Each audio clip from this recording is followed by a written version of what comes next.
Hi, my name is Joe Humaris, a freestyle skater from New York City. My sponsors, Walker Skateboards and ICE Innovative Clothing Exchange, often send me all over the country.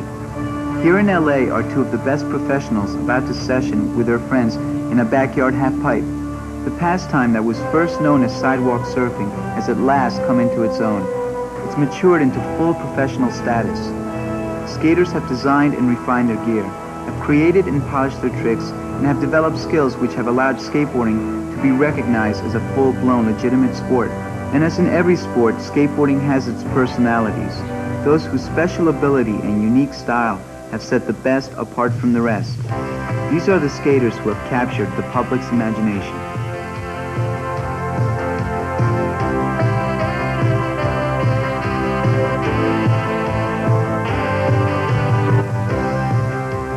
This is Christian Hosoi, one of the best known and admired professional skaters in the world. You can see he has a graceful style that packs plenty of power. He's an aggressive skater. He attacks the halfpipe with an explosive energy. He seems to have a natural ability to execute near flawless aerials. He's up there with the very best, a world champion. Many would describe his skating as surf style.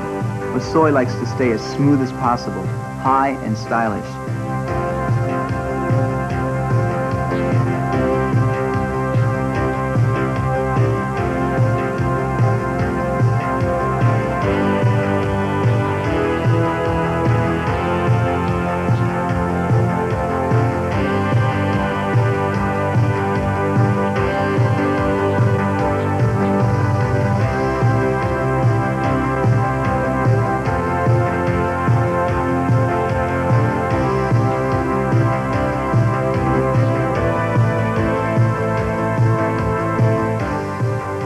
A man of few words, Christian communicates primarily through his skating.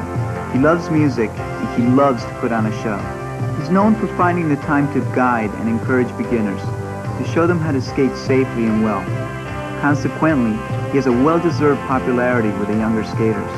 To untold thousands of kids, Christian Hosoi is a true cult hero.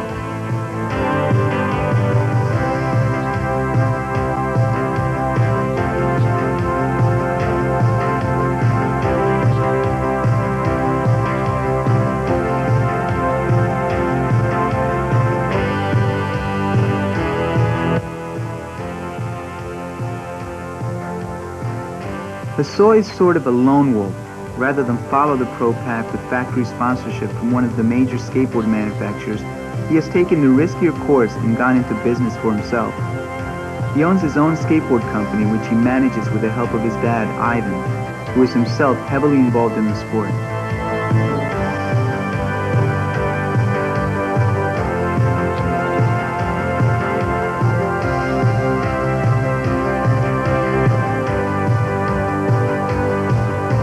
Christian appears to be a very good businessman. His boards are very popular and they sell extremely well. But deep down, his heart is in skating. He is extremely dedicated to the sport. If there were no money in it, I think he would skate just as often, just as hard.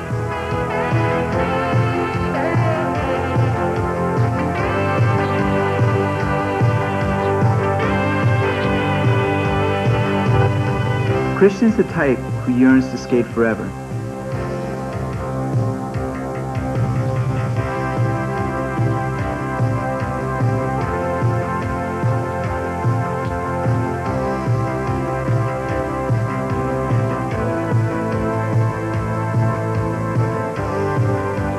To put it in his own words, life after skateboarding is death.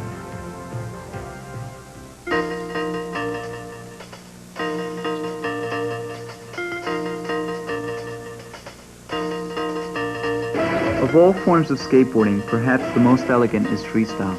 With the grace and form of an Olympic athlete, this world champion works out in a fast food parking lot to a very appreciative audience. People have this image that skaters are bums, that all they care about is skating, that that's their whole life. Well, for some it's like that, but for most, skating is not only their sport, it's their art. While some people sneer and call skating goofing off, others call it dedication. Most great artists and great athletes think like that. They concentrate on their sport or their art. For the pro skaters, skating is number one in their lives, and that dedication I think, is what helps make them as great as they are. This is a true superstar, as good as they get. He's been skating half his life, but he's no airhead. He's in a top-notch college studying to be a biomedical engineer. Right now, I would say that this is about as good as it gets. He's simply the best. In fact, I think that on anyone's list of the world's 10 best freestyle skaters, he's 1 through 9, or maybe 1 through 11. As skating becomes more and more popular and therefore more legitimate in the eyes of the establishment, more people will see the pro skater as a mainstream athlete. Perhaps it will become an Olympic sport. Who knows? But few skaters actually care. They are mainly anti-authoritarian, basically rebels at heart. They skate for the fun of it. I'm a freestyle skater myself. I think it's the most technical form and the most difficult to master. You have to be willing to sacrifice, to get in shape, and to make a commitment to yourself to practice hard, to spend long hours every day. When at last you get a trick wired, you learn to move in and out of it with other tricks. So virtually every maneuver can be done alone or in combination, and every combination has an endless number of variations. You're separate from the rest of the world. You're in a state of intense concentration. Like being in a dream. It's beautiful, it's everything. It's so explosive, creative, and energetic.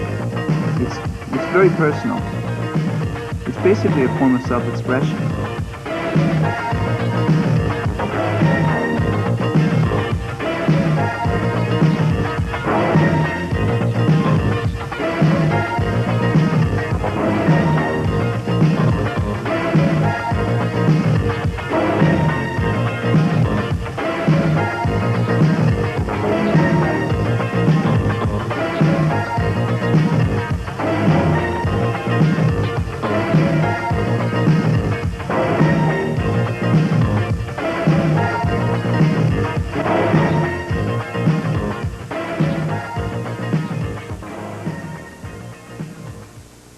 Hi, my name is Steve Bronco. I'm a professional skater. I ride for Skateboard.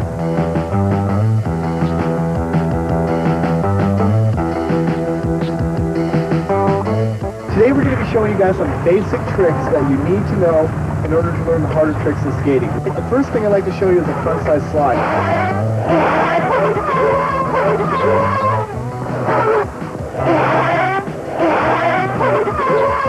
The reason you're going to learn a frontside slide is two things.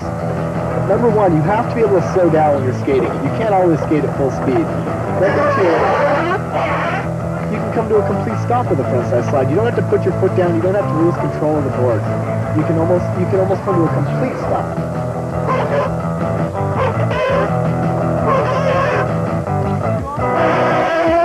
Once you learn it on flat, now you can start doing it on banks. You can start doing it everywhere.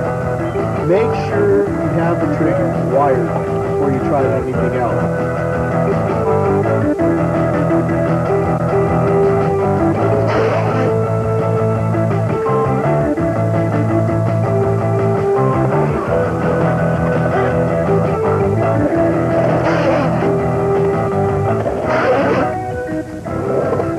Frontside slide on the bank is also used to control your speed and the direction in which you come off the bank. If you want to be coming back up the bank, back down, wherever, you have to learn to do this trick.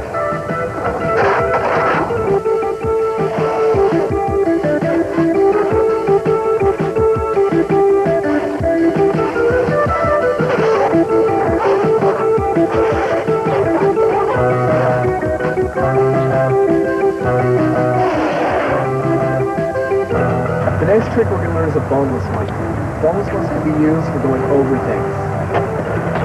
The best way to learn a boneless one is on flat ground.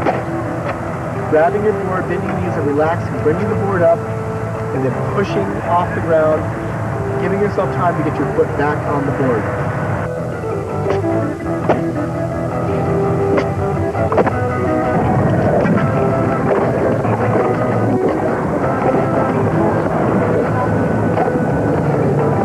Once you learn a boneless one on flat, you can start applying it to the banks.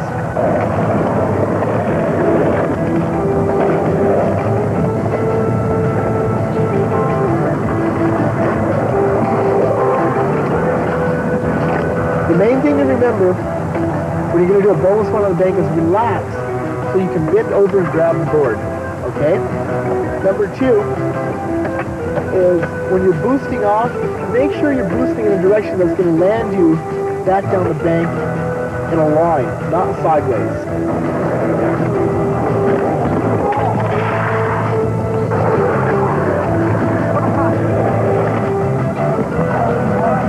Once you learn this on banks in the street, you can do it anywhere. You can do it on a ramp, you can do it over a car, you can do it anywhere you need to do it.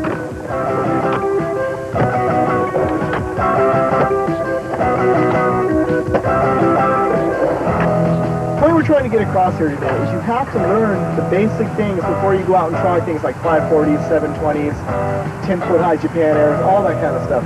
Basic things must be mastered.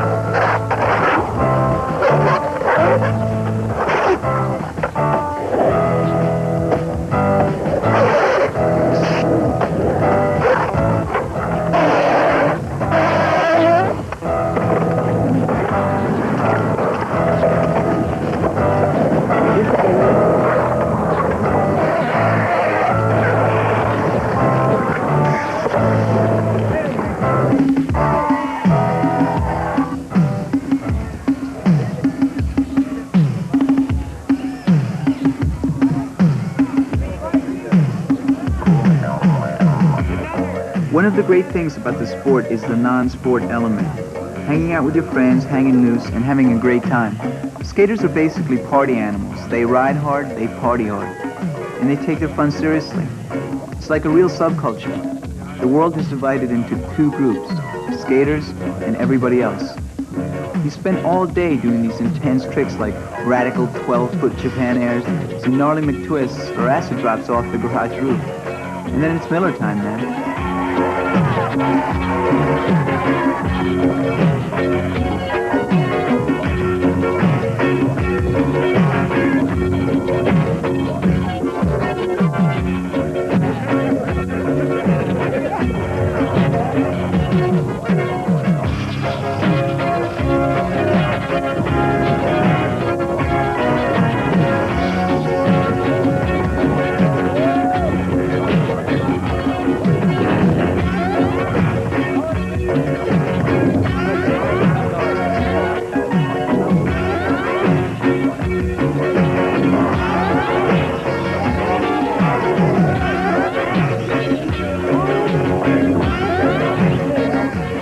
For a couple of years, skating was on the decline. Practically every skate park in the country closed. It was the dark ages of skating. Now it's back, bigger and better than ever. Parks like this one, the world-famous Del Mar Skate Ranch in Southern California, are doing a dynamite business. This is like Mecca. Any day of the week, this place is jammed, and on weekends, forget it.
Board tosses can get pretty intense. Some kid catches a board, then a larger dude wrestles it away from him, and then a bigger guy fights him, and it goes on and on. The crowd starts to boil. It's like a feeding frenzy. Dude, you don't know!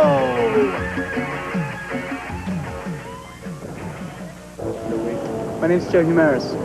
I usually train in New York City. There's a lot of energy here as far as skating. I mean, there's a lot of good skaters, and the unfortunate thing is that since we're so far from the West Coast, where, you know, a lot of the media is centering, you know, as far as skating is concerned, we don't get as much exposure as we should be getting. It's too bad. You know, we really do deserve some. We've been around for a long time, maybe not as long as California, but we've been skating for a while. My name's Lewis. I've been skating for about maybe 2 years. I just moved to New York a while ago. I think it's great. I only been here about 4 months and the place is wild. There's nothing better than New York City. There's so many places to just street skate and skate everywhere. When I first came here, everyone's so friendly. Like, it's not a locals only scene. Like out in California, there's a lot of people that don't let you skate their spots. They got picked out because they don't want you there to get busted or anything, right? But in New York, they take you everywhere. You can skate anywhere you want. It's just a free-for-all for everyone. I just love it here. My name is Pepe Torres, and I like to skate. New York City, I think, is the best place to skate because you have everything in here to skate, like banks, everything. All those places, like Washington Square Park, Brooklyn Bridge, everything. You know? So it's good for skate. I mean, it's the best place to skate, I think.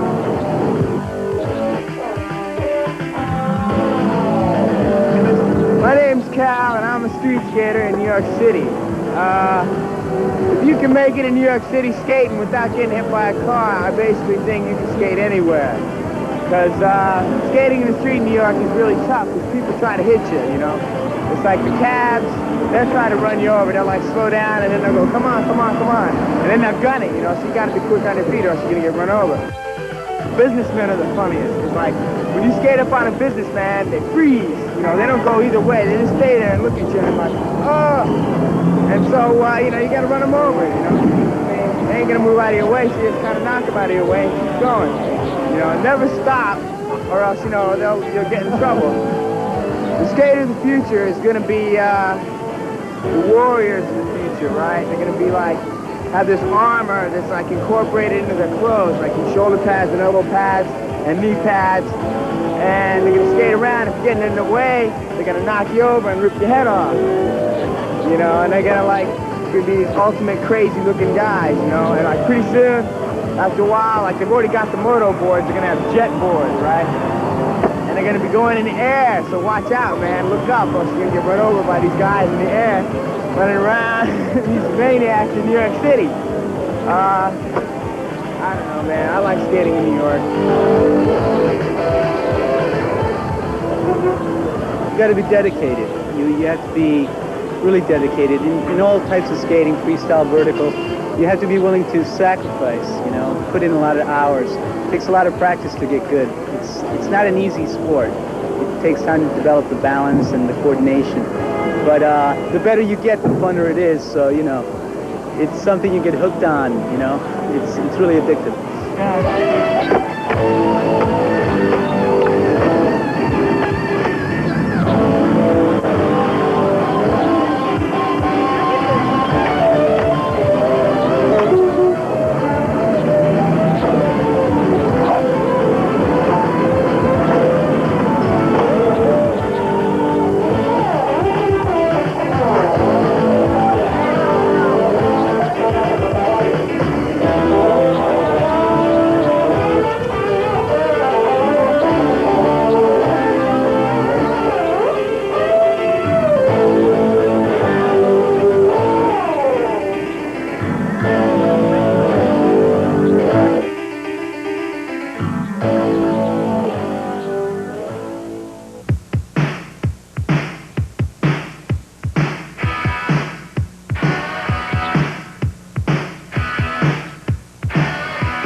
Top skaters don't spend all their time in competitions, or demos, or even practicing for them. Often they kick back and just cruise, take in the view, check out the chicks, see and be seen, be a part of it all.